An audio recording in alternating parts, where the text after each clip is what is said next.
பல்வேறு குற்ற செயல்களில் தொடர்புடையதாக கூறி கைது செய்யப்பட்ட புரட்சி பாரதம் கட்சியின் தலைவர் ஜெகன் மூர்த்தியின் போலீசார் 3 மணி நேரமாக விசாரணை மேற்கொண்டு வருகின்றனர்.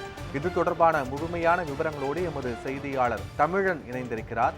தமிழன், ஜெகன் மூர்த்தியிடம் 3 மணி நேரத்திற்கும் மேலாக விசாரணை நடைபெற்று வரும் நிலையில் என்னென்ன முக்கிய கேள்விகள் அவரிடம் எழுப்பப்பட்டிருக்கிறது? விசாரணைக்கு பிறகு அவர் எங்கு அழைத்து செல்லப்பட இருக்கிறார்? கள நிலவரங்கள் என்ன?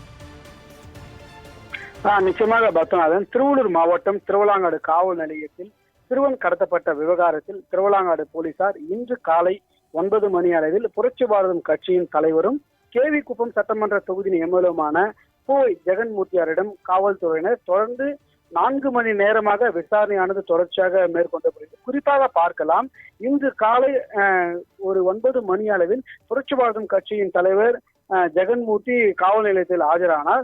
அதைத் தொடர்ந்து திருவள்ளூர் டிஎஸ்பி தமிழரசி, செங்கல்பட்டு டிஎஸ்பி புகழ் கணேஷ், திருவலாங்காடு இன்ஸ்பெக்டர் நரேஷ் அவர்களிடம் தொடர்ந்து விசாரணையானது தொடர்ச்சியாக மேற்கொள்ளப்பட்டு வருகிறது. இந்த விசாரணை தொடர்ந்து 4 மணி நேரத்துக்கும் மேலாக நீடித்து வருகிறது.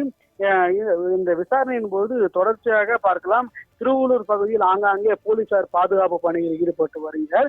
குறிப்பாக எந்தெந்த பகுதி என்று பார்த்தால் திருப்பாச்சூர் கூட்டுச்சாலை, அதே போல பார்க்கலாம் நாராயணபுரம் கூட்டுச்சாலை, இந்த திருவலாங்காடு கூட்டுச்சாலை ஆகிய பகுதிகளில் தொடர்ந்து காவல்துறையினர் பாதுகாப்பு பணியில் ஈடுபட்டு வருகின்றனர். கட்சி நிர்வாகிகள் மற்ற நபர் யார் வந்தாலும் அவர்களை சோதனைக்கு பிறகு அந்த பகுதியில கடந்து செல்கிறார்கள்.